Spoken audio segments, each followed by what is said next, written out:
Et salut à tous et bienvenue pour cette critique de réalité réalisée par Quentin Dupieux. Et avec moi pour cette critique, un invité d'honneur qui est Julien Jules-Melon. Comment vas-tu? Écoute, ça va très bien. En plus, on va parler d'un film extraordinaire. Allez, on est en train de spoiler déjà. Oh oui, mais il y a tellement de choses à dire. Un film fou. Oui, Dupieux. Donc c'est l'histoire de Jason Tantra, joué par Alain Chabat, qui aimerait bien être réaliser son film d'horreur appelé Waves. Il va aller voir le producteur j'ai oublié le nom. Bob Marshall. Bob joué Marshall. par Jonathan Lambert. Jonathan Lambert, voilà. Et il va se rendre compte que le film, il y aura un problème sur le film, on va pas divulguer tout de suite. Oui, alors pour qu'il soit financé, il doit trouver le meilleur gémissement Voilà, d'horreur. j'ai oublié le truc principal. Ouais. Et pendant ce temps, en réalité, une petite fille va découvrir une cassette dans le corps d'un sanglier que son père a chassé. Mais oui, parce que réalité, c'est le nom d'une petite fille dans le film aussi. Oui, paradoxe. Ah, ou pas. Et c'est un film alors. Bon. Voilà, donc avant que tu me donnes ton avis, on sait que le cinéma de Quentin Dupieux est souvent assez barge, mais pas mauvais pour autant. Ah non, non, au contraire. C'est un grand réal pour moi, même si malheureusement le succès n'est pas au rendez-vous de ses films, mais au succès critique généralement, Oui. surtout au niveau des cinéphiles, surtout Ouais. au niveau des cinéphiles. Donc, moi ce film, je l'ai vu assez tardivement, vu que je l'ai découvert récemment, alors que je connaissais son existence. Mais avant de donner mon avis, je veux ton avis. Donc, Julien, que penses-tu de réalité de ce Quentin Alors, Dupieux? disons que je l'ai vu 3 ou 4 fois, je sais plus.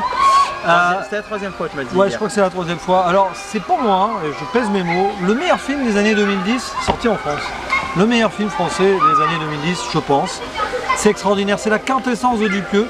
Il arrive après les Rubber, les Wrong, etc. Et là, il est au top du paroxysme de la folie cohérente. Parce que oui, le film va te mélanger réalité, rêve, cauchemar, fiction, paradoxe, même sur les lignes temporelles.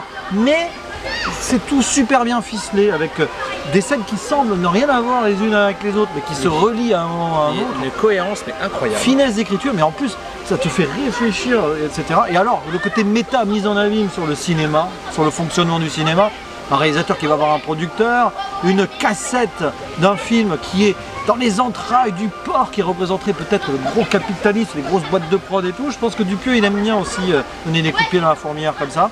C'est brillant. Tous les personnages sont hyper intéressants et sortent du lot. Il y a l'épouse d'Alain Chabat, Elodie Bouchès, qui est psy.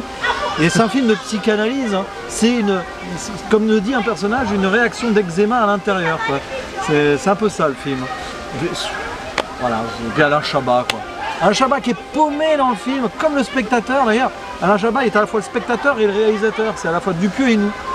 C'est ça. C'est génial, quoi. Alors moi j'ai vu ce film récemment, même si je connaissais son existence, et j'ai mis du temps à le voir parce qu'on m'a dit que c'est un des plus barges de Dupieux. Et à la fin du film, je me suis dit mais qu'est-ce que c'est cet ovni? Ah bah oui. Mais cet ovni est du génie. C'est pour moi le meilleur Dupieux. Il me manque un ou deux, je crois, dans sa Je sais filmo. pas si t'as vu Rubber. Si. Parce que Rubber, c'est peut-être son plus barge en fait, quand on y pense. Mais ouais. c'est un de ses plus barges. Mais voilà, c'est Dupieux qui est du génie avec un casting qui est tous. Et alors, c'est génial parce que Mais Chabat, après, je l'aime d'amour. Ah, mais Pour ceux qui me connaissent, je suis un grand fan de Chabat et qui est pour moi mais en excellentissime. plus, il va te déterrer les acteurs oubliés comme John Glover, par exemple, qui joue un autre réalisateur confirmé, qui est quand même le Monsieur Clump dans Gremlins 2, le sorte de Donald Trump dans Gremlins 2. Mais qu'est-ce qu'il vient faire là? C'est génial, quoi.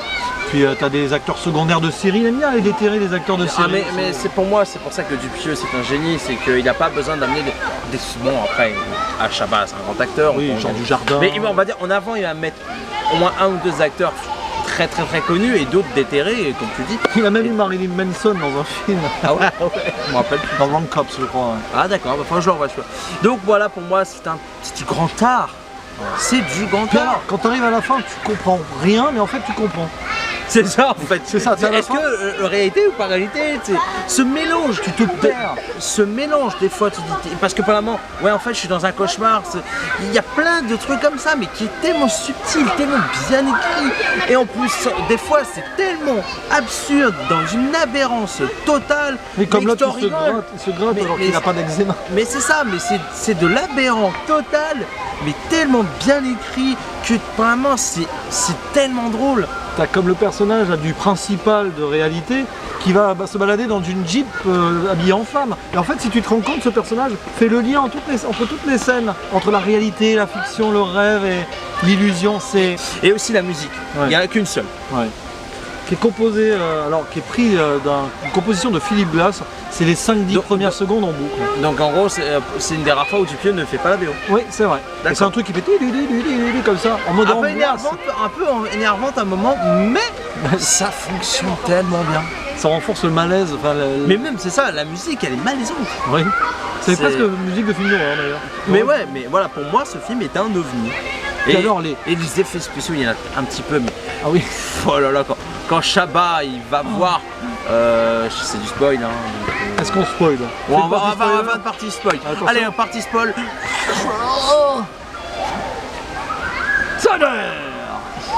Donc, dans la partie spoil, moi je trouve qu'il y a des effets spéciaux qui sont très bien faits, mais con à la fois. Ouais. La scène où Chabat découvre son film, parce que à la base il va au cinéma avec sa chérie pour se détendre, et puis là il fait attends, mais c'est mon film, voilà l'affiche Waves, et après il fait oh je veux voir ça, il fait attendez, mais c'est mon film, et là avec les ondes, l'explosion de sang, mais c'est tellement débile. Il est en train de voir le film qu'il n'a pas encore tourné. C'est pour ça que ça joue sur le temps. Il est là comme ça, mais la tête de Chabat, il se cache derrière les sièges. Et en fait, à ce moment-là, d'ailleurs, même dans les spoils, parfois c'est un film dans le film qu'on voit. Parce que Chabat, il fait toujours ça. Parce qu'il est réalisateur tout le temps. Mais en fait, on voit son point de vue des fois. Et à la fin, la révélation, qu'est-ce qu'il y a sur la cassette que le sanglier a avalé? Eh ben, il y a le film qu'on voit.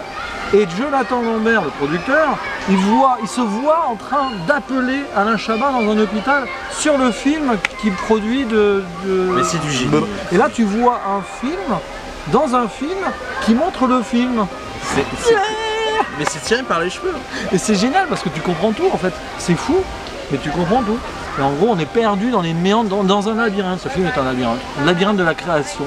C'est ça. Et pour moi, voilà, c'est un délire de réal, un délire d'artiste. Mais qui fonctionne très bien et qui est très chouchouté par les cinéphiles. Ah, mais c'est génial. Je crois que Durandal aime beaucoup aussi. Oui, j'ai revu sa critique, j'ai le début de sa critique hier et il l'aime beaucoup. C'est un des grands films des années 2010 en France. C'est un ovni total. Avec beaucoup d'acteurs américains, hein, parce que ça parle beaucoup anglais. Ouais. On se demande même où ils sont. Localement, c'est pas déterminé. C'est pas tourné en France. Non, ça va être, ils doivent être vers Los Angeles, un truc comme ça. Ouais, parce que c'est au niveau des panneaux, puis même le mélange du décor, pendant Chabat qui a la cabine téléphonique en pleine forêt avec le lit de sa femme. Mais oui, c'est tellement. Mais au moment où je me dis, mais où on est? Et à un moment, quand il est dans l'hôpital là, et quand il dit oh non mais vous voulez me faire dormir avec un suppôt, mais là écoutez je suis en train de rêver là. Mais la conscience qui rêve tellement c'est. Mais Chabat. Mais Chabat il est paumé comme nous, c'est ça que j'aime bien, c'est qu'en plus il le joue super bien le gars paumé. Mais pour moi je suis désolé. Comme un enfant, il est là avec son film. Pour moi Chabat, de toute façon ça reste. Je dis pas ça parce que je l'aime d'amour, mais parce que pour moi il fait partie des meilleurs acteurs français qu'on a encore actuellement. Je trouve que c'est génial de la part de Quentin Dupieux d'avoir appelé Chabat pour ce rôle, parce qu'à la base. Mais il y avait que lui pour faire ça. Il y avait que lui. Il n'y avait que lui. Et Jonathan Lambert extraordinaire, les scènes qu'ils ont. Mais là, même, ouais bon, j'adore aussi. Bon, attends, si on allait prendre l'air. Oui, 2 secondes après. Oh non, c'est chiant là. Là, j'ai envie de m'asseoir, allez. Non mais. Allez, fume. Non mais tu fumes n'importe comment. Ouais, et puis à la fin, il refume une clope. Et t'as remarqué que la dernière scène, quand ils sont dans le bureau et tout, c'est la même scène en fait. Quand on voit l'autre réalisateur parti, on dit fucking genius. Et on peut le dire, Quentin Dupieux is the fucking genius. Mais c'est un génie, voilà.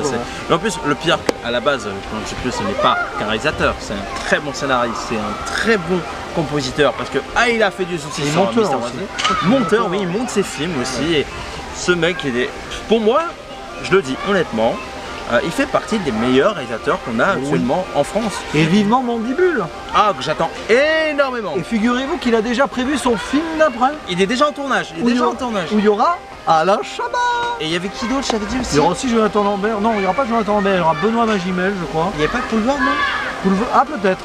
Ouais. Je sais plus, on verra ça après. Donc, voilà. Donc, on va conclure, on va sortir la partie spoil. Bref, c'était mauvais. Donc, pour conclure, que penses-tu de ce film? Oh bah là, pour moi c'est un gros 9 sur 10. Quand je dis que c'est le meilleur film des années 2010 en France, pour moi je crois que j'ai jamais mis 9 sur 10 sur les films des années 2010 français. C'est Français non, mais... Français non. Je crois pas en tout cas, enfin là de mémoire, mais c'est brillant, pratiquement de A à Z, même les scènes pseudo-comiques, elles trouvent une cohérence. Quand tu regardes une troisième fois, tu vois tout. Après je le reverrai de toute façon, je vais me l'acheter en Blu-ray. Voilà, il y a même un moment, il y a le personnage du docteur, ça veut en dire plus, il a une importance capitale. La femme qui est psy, c'est pas par hasard, c'est un film qui psychanalyse son spectateur. En fait, c'est que, j'ai un truc qui m'a fait rire aussi, j'ai l'impression que des fois elle jouait mal, mais en fait c'est fait exprès quoi. Mais elle en a marre son mari. Mais c'est drôle, elle est tellement drôle la psy. Et puis la petite fille qui joue réalité est géniale. Kayla Kennedy son nom, mais alors magnifique. Et elle est dans le jeu quoi. Elle joue un film dans un film en plus. Hein. C'est ça qui est fort. Et puis le personnage de John Glover, qui est le réalisateur extrême, qui va faire des plans de plusieurs heures pour avoir le bon moment. C'est peut-être aussi l'obsession de Dupieux secrète quoi. Le côté amateur enfantin de Chabat, le côté professionnel genius de John Glover. Voilà. Dupieux c'est un peu tout ça, perfectionniste mais aussi rêveur, et c'est ce qu'il nous montre dans ce film tout simplement. Donc pour conclure, pour moi c'est un film extraordinaire, je te rejoins, c'est un des meilleurs films de 2010, des années 2010, même si je l'ai découvert en 2020 malheureusement. Quand tu verras au deuxième lecture, tu vas encore plus aimer je pense. C'est un film qui est intelligent, qui est, on pourrait même dire beau, parce qu'il y a une belle photographie ici. On en parle souvent de la photo, mais là voilà, c'est un film qui est incroyable, qui est absurde, mais d'une aberrance incroyable, mais qui est tellement intelligent que tu passes un moment extraordinaire. Et pour moi je te rejoins, c'est un 9 sur 10. Je trouve ce film grandiose, incroyable, avec des acteurs qui sont incroyables, mais surtout l'écriture qui est folle quoi. Voilà, je recommande énormément ce film. Si vous n'êtes pas dans des airs Dupieux, je pense que vous allez passer quand même à côté. Mais même j'ai envie de dire, c'est peut-être le plus fou de Dupieux, mais c'est presque le plus cohérent quand même. C'est-à-dire qu'il y a une histoire très forte derrière, et ça a l'air d'être le plus abouti, le plus taré et le plus cohérent à la fois. Donc évidemment, si vous devez commencer Dupieux, peut-être commencer par Steak, avec Eric Ramsey, puis après Au Poste et Le Dain, qui sont un peu moins et tout. Quand tu regardes, mon frère et ma copine ne sont pas aimés Au Poste. Au Poste c'est différent, mais voilà, c'est plus voilà. Mais réalité en 4e position pour la découverte de Dupieux, ça me paraît pas mal. Mais ouais, mais Dupieux, il faut tout voir de Dupieux. Mais voyez le prochain aussi, voilà. En espérant qu'il sorte bien en salle. Hein, voilà. Bon, en tout cas, merci d'avoir regardé cette vidéo. Merci à toi, Julien, pour... C'était un plaisir. Voilà, surtout de ce film. On a déjà réfléchi à la prochaine vidéo qu'on fera ensemble, il me semble. Oh bah ça va se réfléchir, oui. Il me semble qu'on l'a déjà trouvé. Hein. Oui, c'est possible. On en a parlé hier ou tout à l'heure. Enfin bref, voilà. Merci d'avoir regardé cette vidéo. On se retrouve prochainement pour d'autres vidéos. À la prochaine. Ciao, ciao.